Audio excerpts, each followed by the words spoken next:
All right, so today we are at Larry Colette Young's home. Thanks for having me. Absolutely. Glad you're here. Yes, sir. Now we have a new avenue that we're about to jump into with interviews and getting behind the scenes with the owner and the guides and the cooks and the cleaning crew and everything on the cattle side and everybody else that it takes to operate 1024, right? Because it's not just you guys. No. It's a whole team, isn't it? It's a big team. Yeah. And if y'all can dive into that, like what does it take?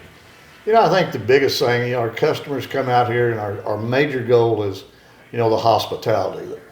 Show them a great time, and they have a great time, but they don't realize how many people it takes to get all that done.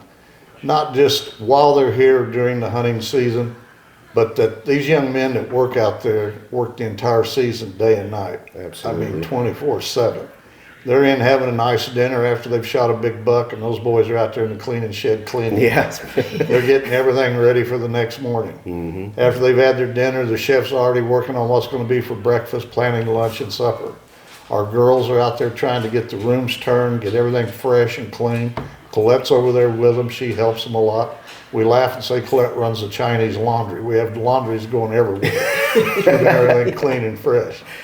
But it's a labor of love. It's a big job, and I think people just don't realize what all is behind it to make that experience the ultimate hunting experience. Oh, for sure. Even today we were out shooting birds. We came back for lunch, getting everybody set up, and we're already in with another group. A group came in to join lunch with us today. Everybody's getting along, and now the guys are out chasing birds again. It's never ending. And then they're cleaning all the rooms from the guys the night before, prepping them for the day for tonight with the new group. So it seems never ending, and I'm not here to see it every day. But that's true. And then we have in the office Dusty, who answers her phone, her cell phone, and makes the office run. And as she books the hunts. As everybody's having a good time, she's booking another hunt, finding out all the details, or for a group coming in for maybe a corporate event, or a father and a son, or a couple, and so she's doing a lot of work there, and she's taking care of some books and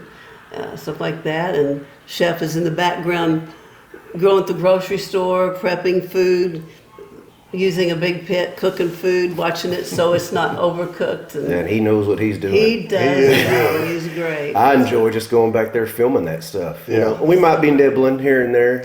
Just we're testing it. We're just testing it. Just testing. You got to test professional testing. But everybody has a role in this organization, and I will say that everybody's strong.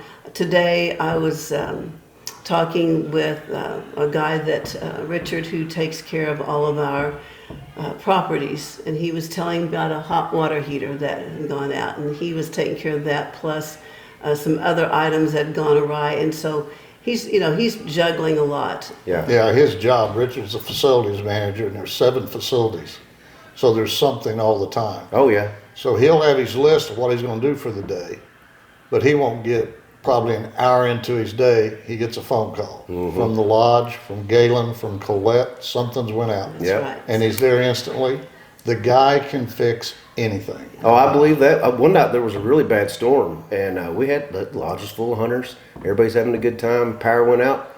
It was 10 minutes, and there's a truck coming in the driveway. This is midnight, 1 o'clock in the morning, whatever it was. Here's Richard jumping out of the truck. 15 minutes later, we had electricity again. And I'm like, who is this guy? Where'd he come from?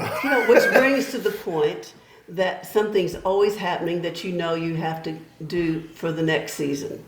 So, we have our hunting season, and the day that stops, the lists go out of things, repairs, upgrades, painting, concrete, woods to be cut, and our season runs from the 1st of September. It's something about dove season in the state of Texas brings the redneck out of every man in the state. True. Those are facts. They've got to be here to dove hunt. They can't hit them, but they come here to dove hunt. Yeah. And then we run till basically mid-April. Most of it's the temperature. You don't want to run your dogs when it's too hot. You don't want the hunters out there getting too hot. But that's a long season that those boys are working 24/7. Yes. Absolutely. The minute that's over, they get them a little vacation, then they prepare for the next season. That's right. It's day and night preparing for the next season. And you got feeders that need filling, fixed, fence line that needs repairs. You got predators you got to maintain, And make sure they keep it out. And they're taking care of the dogs too, and, Oh, yeah. and seeing if they're needing to retire or if they need Train some new ones. and Yep. find some more. And, Absolutely. they just Then we have to start restocking. I mean, we have, make sure we keep records on everything that's shot and find out what people really like. What are the best items? And we keep a running inventory of every item out here, every animal. And then when it's over, we know what we have to replace, what we got to bring back in, which ones are reproducing, which ones are replacements. And the reproducers, we want to make sure we get new genetics in, because we don't want any inbreeding or anything like that. So we'll bring in fresh does one year, the next year we'll bring in some fresh bucks. So we just kind of keep it rotating. That's good. That's smart.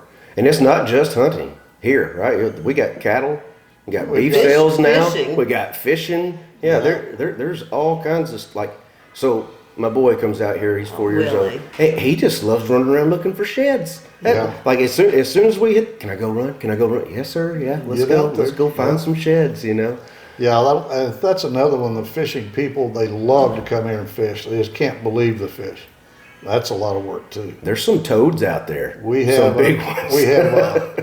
we have a guy named Walt that runs a fishery, and he comes out and shocks the lakes, makes sure the right sizes are in there, culls the smaller ones out.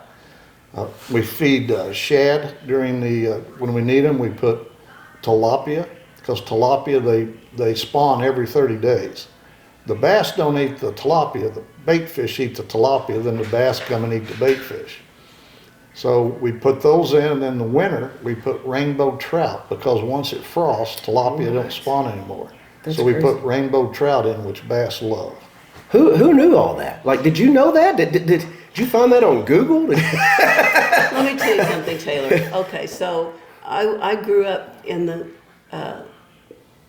the small town of Nixa, Missouri, in the Ozarks. So I was not a farm girl, but I've learned a lot. And when I had to come here, and Larry and I just chose this to do, I learned so much. I had to learn so very much. I knew nothing. I was kind of like the entertainment in the community here, learning, I think. But anyway, it's right. There's so much to learn, and experience is the great teacher. Well, the lake behind the lodge, that's a beautiful lake back there with a boat dock on it. Fishing's phenomenal. I dug it in 2011, 2012 when we had the drought, because I was carrying water to animals, and I said that'll never happen again. Wow. So far we've dug 14 lakes and stocked them. But when we built that first one, the drought continued. So there's 27-acre hole out there in the backyard with a boat dock on it. Everybody would say, "What is that?" And that's the observation deck for where the meteorite hit. It's true. We were being awful. Let me tell you, we were being awful. Yeah. But, then we had the 100-year rains for 3 years in a row. But they did fill up pretty quickly after that. Yep, they did. And rains are good for water, obviously, but they also bring problems too. Then you get a little rain, the water table will fill up, and the next thing you know, the next rain that hits knocks out a fence. Yeah. It's a floating We had trash, a huge fence We get lost knocked down. over 2 mile of high fence one year. Wow. And a lot of animals. And they're proud of that stuff. Yeah. So That's the not cheap. area around us outside the high fence has some really good animals in it. Yeah. Yeah, that's too funny. Yeah. And then how did you go from being in the hunting industry to want to start getting into the cattle? Or have the cattle always been there with the hunting? Well, the biggest thing, I guess we'll start from the beginning. I mean, what made us do this, or what, we talked about what we wanted to do. I retired from Pepsi in 2004, and the only thing I've ever failed at was retirement. After about 4 months, Colette told me she married me for better, for worse, not for lunch. No, yeah. And I was playing golf with some guys, and they happened to be big owners of Dr. Pepper, and they were needing some help, and so I agreed to do a 90-day to 9-month deal, and ended up being 15 years. 90 days to 15 years. Yeah. And so whenever I took off from that, I thought, I'm not going to fail again. I want to build something for when I retire again. There's something we can do. And I always loved to hunt, and so we started with the hunting part. We started with 715 acres over there. Now the high fence is 2,000. And as that got going, I grew up in the Ozarks with cattle. And I thought, my dad used to always tell me the only thing God's not going to make any more of is land. So Absolutely. I thought I'll just start buying the land around here and run cattle. And we got too big, really. Is that a thing? Overachiever. Yeah. Because with that comes more responsibility. Well, and Larry is a good visionary. We keep, we're any time from 3,000 to 4,000 head of cattle. You got to have people out there, feeding them, doctoring them, watching them. Right now they're just finishing up. Our fall calvers are just finishing. Just before I left to go to town last Saturday, I pulled one that we thought the group was done, but one had one. She was having trouble, so we pulled it. And Colette the next day went out and helped me with them. So. Yeah. And but it takes a lot of guys. We've got a great set of cowboys here. And cowgirls. Yeah, I mean, it's a good group and people that can run equipment, not only just farm equipment but heavy equipment. I mean, we dig our own lakes. That's awesome. And I'm sure y'all maintain your own roads and stuff yes, too, right? we have our own motor graders. We have our own dump trucks. We're pretty well self-sustaining, but like on the roads and the lakes, I've got Ramon and his wife Chris. They can build any lake. I mean, he'll be on a dozer and she'll be pulling a scraper. Wow, that's awesome. They're amazing people. Well, and you have to have amazing people working. And right? our cattle manager is really amazing. I'm so blessed to have hired him. I think Galen hires really good people. I mean, he knows about everybody around here. Mm-hmm. Galen's been in the ranching and cattle his whole life. I mean, there's nothing he doesn't know about it. Mm-hmm. We've even called the veterinarian before, and he said, "Well, ask Galen. He knows as much as I do." That's true. And he does. That's good. That's good. Yeah. And then, so because I know it's like an art, right, to feeding these cattle and putting them in the correct pastures and keeping them on a pattern and getting them fed at certain times and they're calving at certain times. How do you manage all of that? Because you said 3,000 head of cattle? 3,000 head of cattle. And, it's the biggest thing. Galen manages most of that. He stays on top of that real close. Like right now, we're putting cattle out. Our cattle that we weaned, we're putting them on wheat. So we plant quite a bit of wheat. And we run the calves on the wheat, the fall calves on the wheat. And then we'll bring them off and feed them out, and then send them on to the feedlot. Yeah. And then when we wean in the spring, the wheat's gone, so then we put them in our own feedlots. We've got feedlots over at headquarters. That's awesome. And then, so to circle back to some of this hunting stuff, what is it that you guys think is the most important key to being successful? And then, why does everybody keep coming back? Because they come back. Like, every time I'm here, I'm always seeing the same guys all the time. I love it. I think it's relationships. Oh, yeah. Hospitality is relationships. It all starts with relationships. People come to this ranch and then they want to come back. And one of the biggest comments I hear is the guys will come with the corporate group or they'll come with the guys, and then all of a sudden they come, say, "Colette, this place is nice enough. I'm bringing my wife back and my family." Oh, for sure. So yeah, no, that matters. Like the details matter. You can advertise all you want, but people notice the little tiny things, and all of our people are trained to look for details. Mm-hmm. And to help people to go out of their way to look at them and see what their needs are and ask them. Yeah, and even Chef was talking about that last night.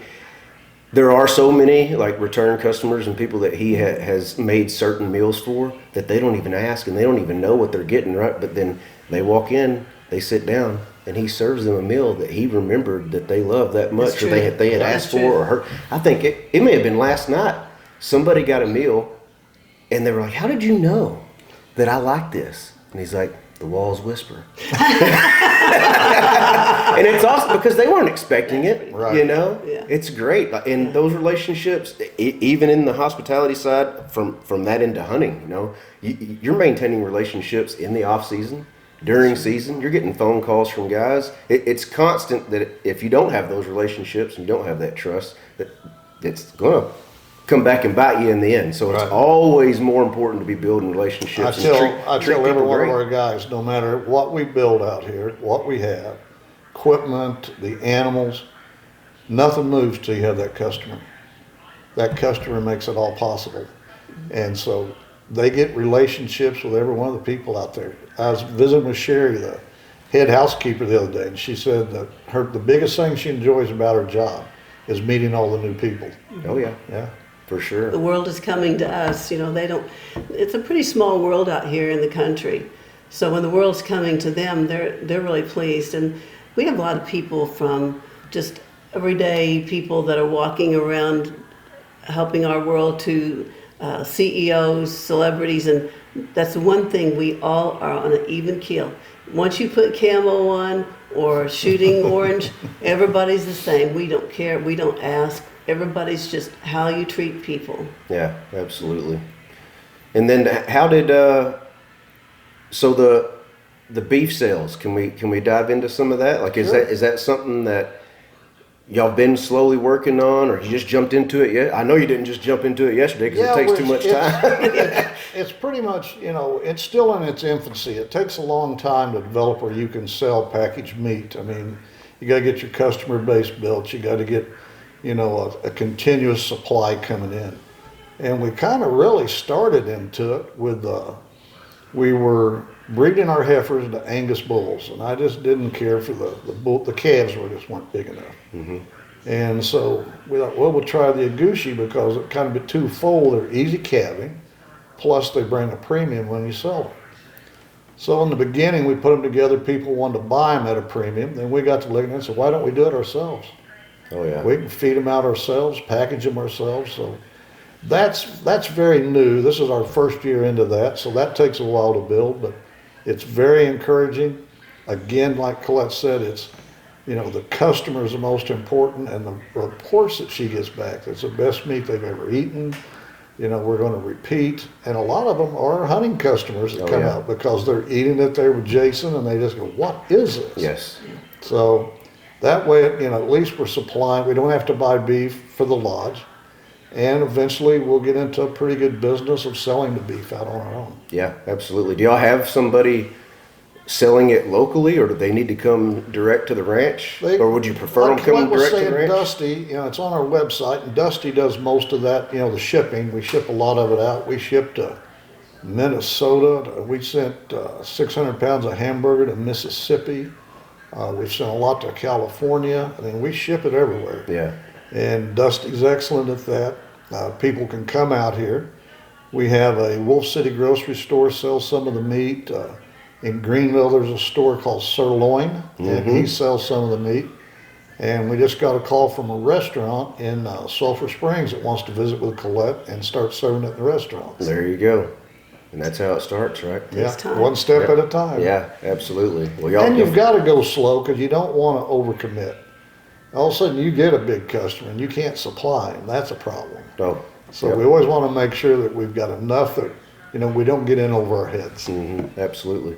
Even, I think Jason was saying last night, because we've been filming all the steaks as he's prepping them and cooking them and stuff, and he's like, man, just look at this, the marbling in this, and he dives into it. He gets loves it. excited Yeah, about he gets it. excited, He right? does. And he's like, not that we were doing anything wrong it last year, but this year, man, you can really tell that feed program, they have got It's it squared kicked away. Because he's like, it's evolving so Yeah. fast, and it's getting better and better and better. Well, people need an education too on this Texas Wagyu.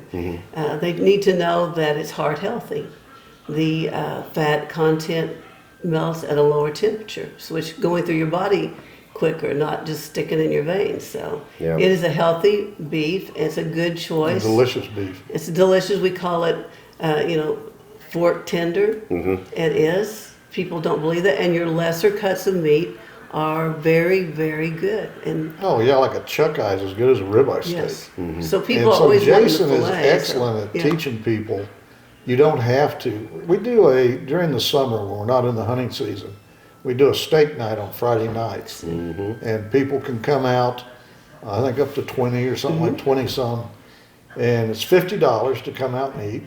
And Jason takes them out to the outdoor kitchen. We've got a gas grill, we've got charcoal grill, and we've got the fire pit. We've got any way they want to cook it, how they cook their steaks. he will teach them how to do it right That's awesome. and show them the other cuts. Then if they buy beef, she lets them get a $50 credit, so I lost all the money on that. Hey, but that goes back to building relationships, right? Yeah, I mean, if they don't take it home and try it and eat it, they're not going to buy it again. No. So Yeah, you you've got to let them taste go. it. Yeah, You've got to- absolutely. And they're also getting a lesson on tallow, which is very popular yeah. these days. It's a very big deal. And also how to put the grill marks on a steak, which people love to kind of show yeah. off on that. I always said there's men who can grill and there's men who can think they can grill. There's more of them. Yeah, for sure. It's an educational but a fun experience. But imagine for $50 bring your own drinks if you wish, wine to go with a pairing with a steak, and you're having a lesson and you have new friends, a fellowship, and there you go, back to relationships. Yeah, and Jason does phenomenal. You know, the cooking and the way he breaks down everything and explains it. You know, how it comes off of what part of the bone and why that's important and how it connects to this. Well, he's a culinary chef. He's As educated. he does all that, then Julie is serving, and That's right. our customers just love Julie. I mean, she is a professional in there. She knows how to work people. I mean, she comes out there. She also helps remember what they like. Mm-hmm. And she's very responsive and very attentive to every need they have in there. Everybody wears a lot of hats around here. Oh, for sure.